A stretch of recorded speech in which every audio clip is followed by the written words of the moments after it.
us to talk about it, find out what you found out.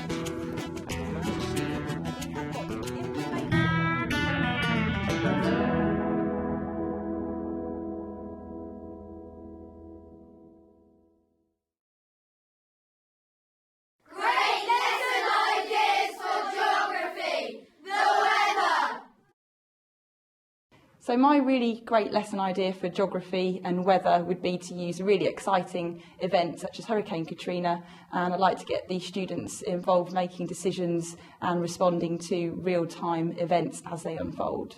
So we're going to be looking today, Hurricane Katrina, your learning objective.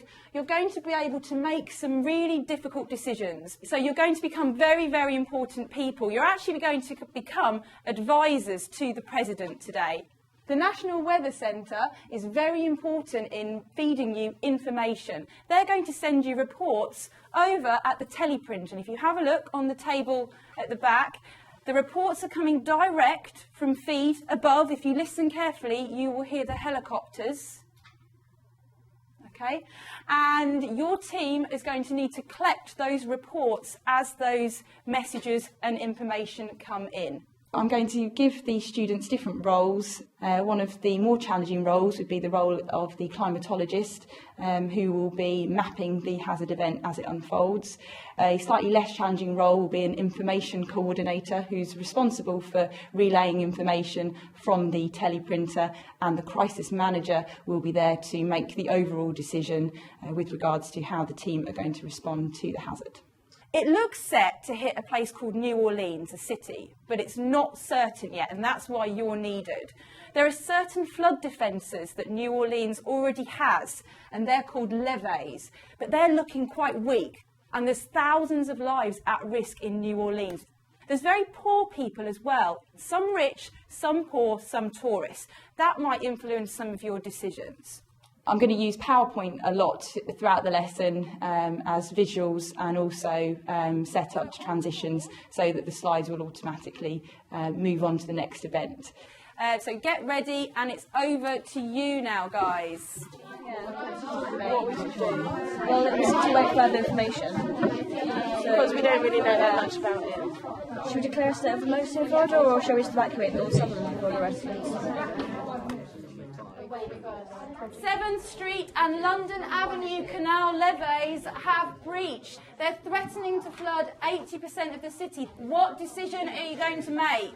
As the events are unfolding and the weather situation is escalating, students are having to respond and use their decision-making skills to their maximum. They should be plotting information, and will be using the maps to make those good geographical decisions.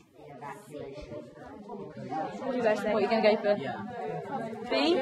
Okay, so number 9B, that's 10 points. That was a good decision. Well done. Next event, guys, on the big board. Yeah, but what should we say? Okay, you've got 0 for that decision. 4B, 0, 5C, 10. That happens again. Getting better. And 25A and 86. Right, guys. Okay, you've all done so well so far as your different roles. We're now going to have to tie it all together. In the plenary, we're going to bring in all of the elements that we've looked at. We're going to make sure that weather becomes a really exciting topic for them. They've made some really difficult decisions with regards to Hurricane Katrina, a real weather event, and hopefully they understand the relevance and why they're studying it in geography.